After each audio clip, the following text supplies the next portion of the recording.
Hi, I'm Brielle. I look beautiful. Okay. I'm Sarah DeCiccio, owner and founder of Finding Your Well Spot, and I'm also partnered with USANA Health Sciences. So the last couple of weeks we've been focused on healthy lunch ideas for our kids going back to school. And today we're going to focus on healthy snack ideas for after school, even at school if you want to, or even on the weekends when you're craving something salty and chips. We love chips, especially kale chips. That can be a healthy alternative for kids who want to snack. So that's exactly what we're going to make today. Hey, Brielle, are you paying attention? What are we making today? Kale chips. Are they your favorite? Yeah. You love kale chips, don't you? Yeah, So they're kale is packed with fiber. What's fiber good for? Pooping. Pooping. That's right. We need to poop how many times in a day? 1, 2, 3. 1 to 3 times a day. And most people actually don't go to the washroom even once a day, which is not very healthy at all. The average healthy colon weighs about 5 pounds. And most of us, because we're not eliminating properly, are probably carrying around an extra 10 to 25 pounds of extra poop in our colon, which is not healthy. So Brielle is 5 years old and she weighs 36 pounds. So just to kind of give you an idea of how much toxins could be stuck in your colon right now. So it's very important that we eat a diet high in fiber. And most people don't get enough fiber in their diet. So kale is high in fiber, which is a great choice for you if you want to increase your fiber. Another thing that I use every day, because I know I don't get enough fiber sometimes, is USANA's Fiber G. It's not your typical fiber that you would buy from the store. It is gluten-free, dairy-free, soy-free, and it contains soluble and insoluble fiber. So what that means is that the insoluble fiber is going to help you to eliminate, while the soluble fiber is going to act as the food for all your good bacteria in your gut, which will help to digest your food and also eliminate anything in there. If you are trying to lose weight, another thing that is really important is including a lot of fiber. You will not lose weight if you're not eliminating on a regular basis. If you're not eliminating on a regular basis, you have all those toxins in your body will not release any fat because it needs that fat to shove in any extra toxins. So super important that we actually eat a lot of fiber. Another thing that kale has a lot of is iron. So for those who don't like eating a lot of beef or meat that contains a lot of iron, calorie to calorie, kale contains more iron than a calorie of beef. It also has a lot of vitamin C. Vitamin C is really great to slow down the aging process. As well, it helps to strengthen our immune system, and especially now with the weather changing, the kids being back in school, we have to make sure we're strengthening our immune system. So vitamin C is vital in that area. As well, it has a lot of vitamin A. Vitamin A is really great for our eyes.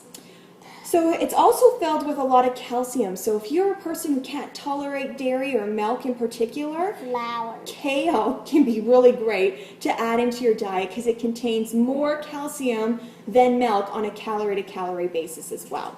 And it's also packed full of antioxidants, so it's really going to help with any inflammation in your body. So if you have an autoimmune disease, if you have asthma, if you have any eczema, stuff like that, kale will also help to bring down that inflammation in your body.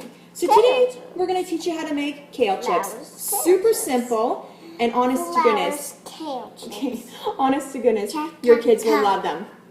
So first things first, you're going to have a bunch of kale. You want to look for kale that's like dark and green, that's not yellowing. If it's yellowing, then you know it's going bad pretty soon. So if you don't know, you need to de-stem kale. So to de-stem kale, I just hold it like this. I put my hand like this, and I just run it up the stem. So then the stem is left, and what I do is I just break it into little pieces into my bowl, into the size of chips. I've lost my helper already. I'm right here. No. So again, you're just going to run your hand up and break it into chips. Okay? Once you're done that process, I put it in a salad spinner. I spin it to get all the moisture out because with kale chips, you do not want them to be wet. If they're wet, they're going to be soggy and not crispy, and then they won't taste as good. So once I have them in like little chip forms like this, there's so many different things that you can do with kale chips to season them. So for me personally, don't do that right now, Karen. I take a good quality olive oil. You don't want to use a lot of oil. You don't want to drench it. Again, it will turn out soggy. So I just literally drizzle maybe about that much on. Not very much, if you could have seen that.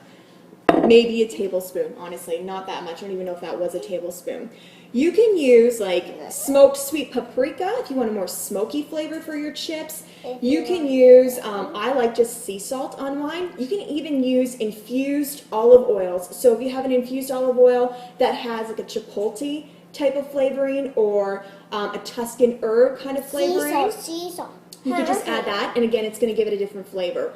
Another thing I like to add is this herbamare. So this is organic infused sea salt, so it has herbs and vegetables in it, just again to give it a different flavor. Sea salt, hammer. Okay. So my kids and I, we just like, and my husband too, we just put a little bit of olive oil on, then we put a lot of sea salt on because we like it. Then we just toss it in the bowl. And then once you're done tossing it a little bit, you just spread it out on a cookie sheet like this. You see that? So we spread it all out. Set your oven for like 325, a low setting. Put it in for about 8 to 10 minutes. Pay attention to it depending on what size your kale chips are. You might have to toss them a little bit halfway through. When they start to crisp up, then you know they're done. So we'll come back in a little bit and I'll show you what those look like. We're back. So we've been making kale chips today in the kitchen, which is a nice healthy snack that kids will also really love. It's high in fiber, which again is really good for elimination, which we should be doing 1 to 3 times a day. If you are struggling with weight loss, this is key to weight loss. If you are not detoxing your body in some way or getting the crap literally out, your body will hang on to all the fat to shove in all the extra toxins. So it's super important to eat a diet high in fiber. If you are eating a lot of fiber, remember you need to drink lots of water with it because you need to get that to be pushed down through your system and out the other way. Again, something that I take every day is USANA's Fiber G. Again, it's dairy-free, gluten-free, soy-free. It has soluble and insoluble fiber in it, so it will really help clear out your system if you need help in that way. And it's also really good just to maintain a healthy colon. So highly recommend the Fiber G. Again, I just put it in my shake every morning and I'm good to go. I know another one of my clients, what she does, she puts a couple tablespoons in some water the night before, like before she goes to bed, and then she like cleanses first thing in the morning. So it's a great start to the day if you really struggle going to the bathroom. For those who are constipated, fiber is key to help getting that process moving. So here is what our kale chips look like. Such a big, there we go, yeah. So they're all nice and crispy. Again, don't put too much olive oil on them because you don't want them to be soggy. That took us about probably 12 to 15 minutes to cook these ones because I had a pretty big batch on the cookie sheet. But do you like them, Brielle? Or you been eating them? They are really good. See, they're nice and crispy. If you have a salt craving, these are really good for that. Another way to eat kale, you can braise it with some apples and nuts. Really, really good. Or you could also do a creamed kale, minus the dairy. Very, very healthy. You won't feel guilty eating it. I have a big batch of kale over there to make creamed kale tonight. So for those of you who are a part of my email list, you will get that recipe for creamed kale. If you're not a part of it, make sure you join. I'll leave a link below where you can join my email list. Then you'll get some free recipes from me that way too. Have a great day, everyone. Say bye.